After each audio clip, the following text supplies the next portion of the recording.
Do you remember what it felt like to walk into class and feel every pair of eyes turn toward you? Not out of admiration, but amusement? I do. Every single day. My name is Clara Duval, 19 years old, half French, half Algerian. But in the small American town where I grew up, no one found that interesting. They only saw a chubby girl with acne, hiding behind her hair and biting her nails until they bled. I was never the girl people noticed, unless they needed someone to laugh at. They called me Awards, a cruel nickname. It meant I always lost. I laughed along, pretending it didn't hurt, but every joke felt like a slap.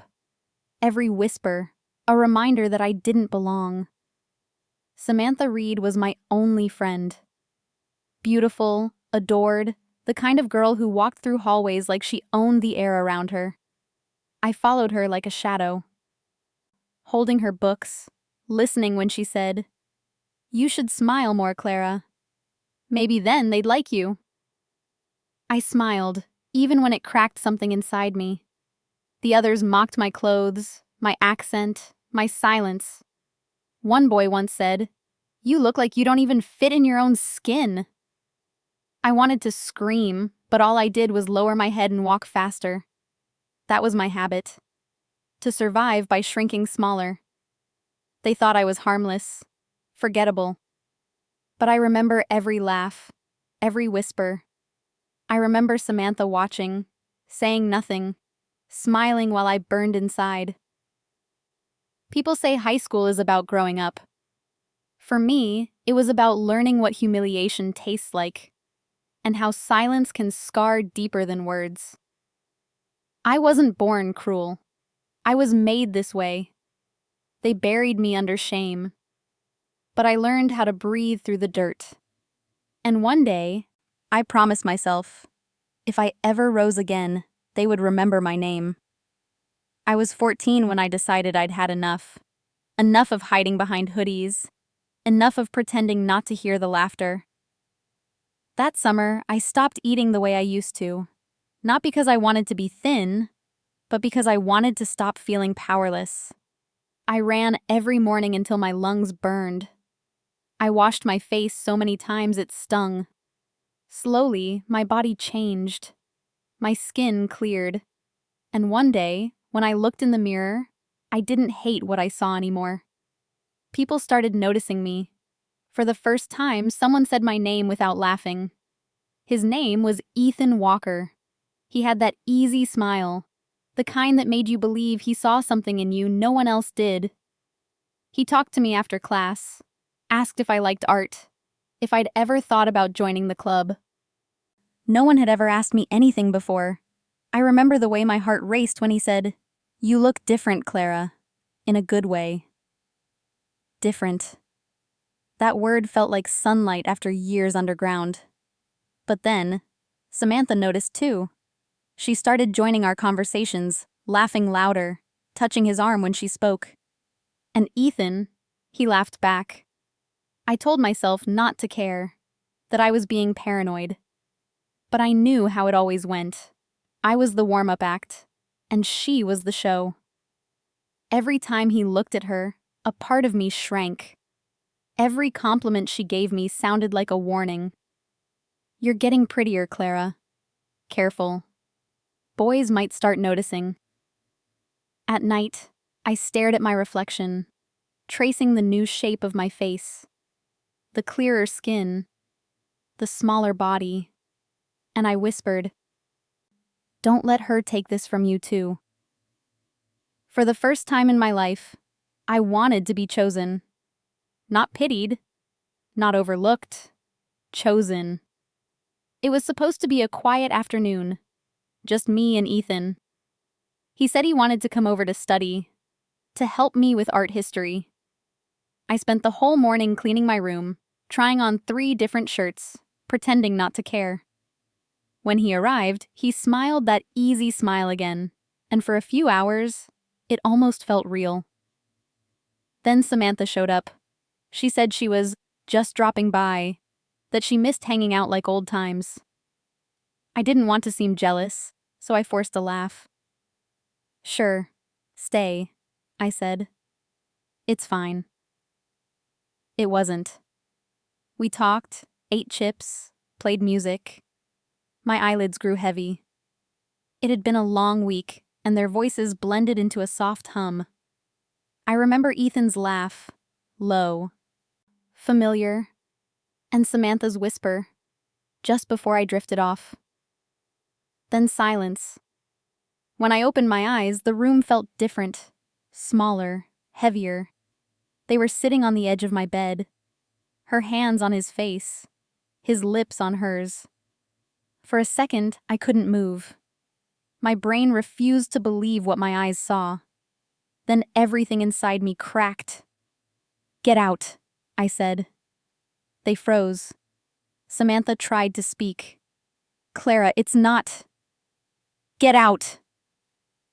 I didn't cry. Not right away. I just stood there trembling, watching them leave. Ethan didn't even look back. When the door closed, I sat down where they'd been, the air still warm, poisoned by their touch.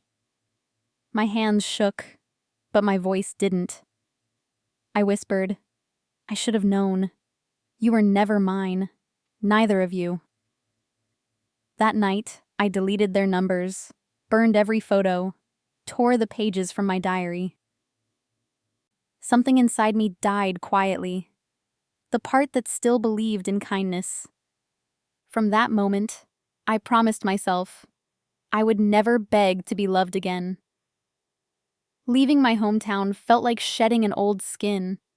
I didn't even say goodbye, not to Samantha, not to Ethan, not to anyone. The university was 600 miles south. New streets, new faces, a chance to erase who I'd been. I rented a small dorm room and made a vow the first night I arrived. No one here will ever see the girl they used to mock. Every morning, I woke before dawn and ran until my legs burned. I learned to lift weights, count calories, breathe through pain. I treated my skin like it was a battlefield. Scrubs, serums, doctors. Layer after layer, I rebuilt the face they had laughed at. Between classes, I watched people, how they moved, how they dressed, how they made others listen. I studied confidence like a science. Makeup became armor. Fashion became strategy. A red lip could silence a room faster than a scream. One day, I looked in the mirror and didn't recognize myself. The girl staring back had sharp cheekbones, steady eyes, and a smile that could cut glass. She wasn't the old Clara. She was something forged. In sweat, in silence, in fury. People started staring again, but this time, I didn't look away. Men held doors open. Women whispered. Professors remembered my name. I had become what they once said I couldn't be. Beautiful, confident, untouchable. But beauty is never soft. It's a weapon, and I had learned how to use it.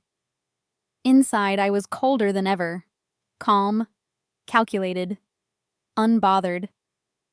Sometimes in the gym mirror, I still saw flashes of the girl who used to bite her nails and cry in the bathroom stall.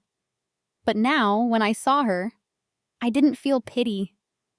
I felt power. She was the reason I became this. She was the wound that made me dangerous. The invitation came in the mail. Class reunion. For a long time, I just stared at it, tracing the embossed letters with my thumb.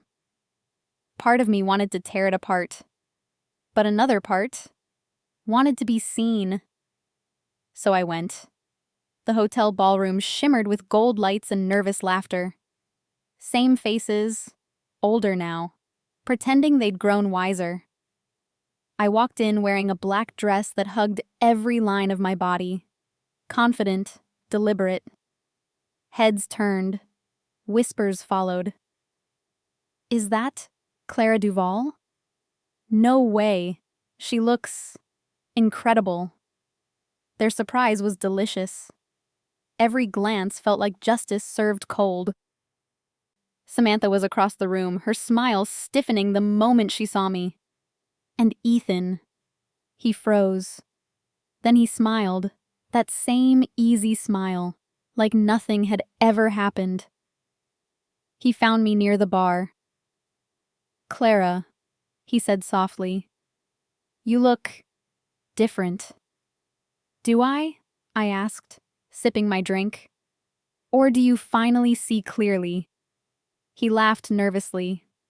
"Listen, I've wanted to tell you for a long time.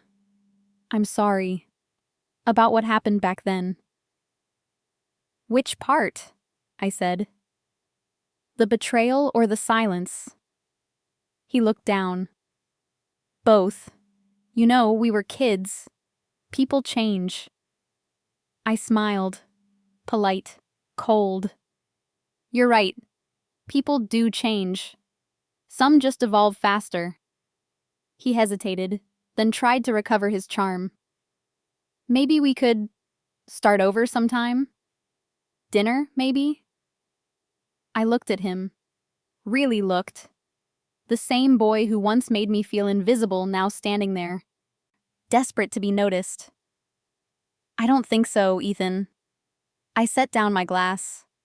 "You already had your chance to see me. You just chose to look away." Then I walked past him, the click of my heels louder than the music. For the first time, it was me leaving him behind. She came to me near the end of the night.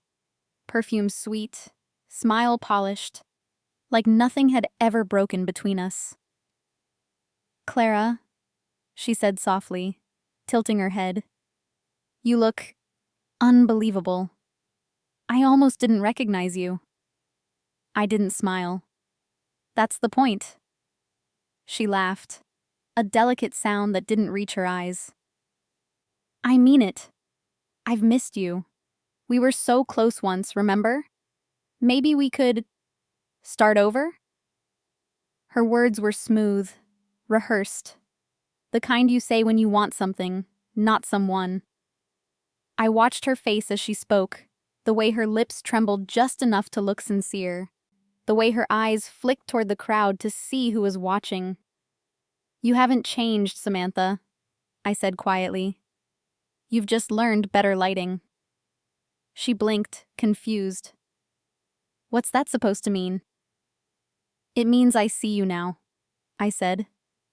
"All of you." For a second, her perfect smile cracked. She tried to recover, reaching for my hand. "Come on, Clara. Don't be like that. We were kids. We didn't know better."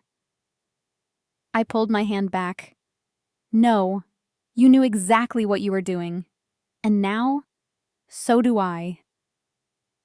Her expression hardened. A flash of the old Samantha beneath the charm. Then she stepped back, her voice sharp. "You really think you're better than everyone now, don't you?" I looked at her, calm, detached. "No," I said. "Just better than who I used to be." And then I turned away, leaving her standing there, still smiling for the crowd. But this time, the shine was gone. It didn't take long for Samantha to strike back. By the next morning, whispers had spread through every corner of the reunion chat. "They say she had surgery." "Probably fake. No one changes that much." "She bought her beauty." I didn't need to ask who started it. Samantha's smile had always been sharper than a knife. She just learned to cut with words instead of steel. But I didn't defend myself. No explanations. No denial. At the gala that night, she stood surrounded by her usual audience, pretending not to glance my way. I could feel the tension coiling in her shoulders, the fear that her lies hadn't landed the way she hoped. I walked in wearing white, clean, unbothered, radiant under the lights. Every step I took seemed to pull the air tighter. Conversations dimmed. Eyes followed. And when I reached her table, I stopped. Our gazes met. She tried to hold mine, but hers flickered. A tiny, involuntary tremor. "Nice dress," she said, forcing a smile. "Thank you," I replied softly. "It's the same face underneath, in case you were wondering." The people around her went silent. Her laugh came out thin, strained. "Oh, don't be so serious, Clara. We were just talking about me," I said. "As always." I leaned closer, not touching her, not even raising my voice. "I used to beg people to stop looking at me," I whispered. "Now, I make them afraid to." She froze. For the first time I saw it. Panic. Not because I'd threatened her, but because I didn't need to. I straightened, smiled faintly, and turned away. Behind me I could feel her breath quicken, her words dying before they formed. That's the thing about power. It doesn't always scream. Sometimes it just exists. And that alone is enough to make others tremble.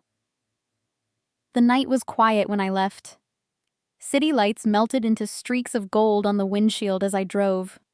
One hand on the wheel, the other resting loosely by the window.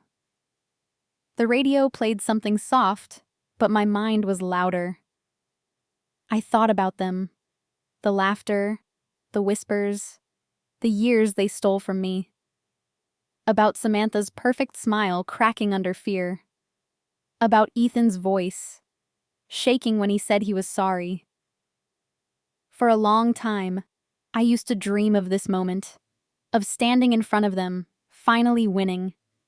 But victory didn't look like revenge. It looked like peace. The girl they once called awards is gone. I buried her years ago, under sweat, silence, and every cruel word they ever threw at me. Now, I don't need their approval. I don't need to prove I'm beautiful, or strong, or worthy. I already know I am. As the highway stretched out before me, I smiled. Not the forced smile of the old days, but the calm kind that comes when you finally stop explaining yourself. Because now I don't need to explain to them who I am anymore. Now I have my own life, and they're just jealous of me.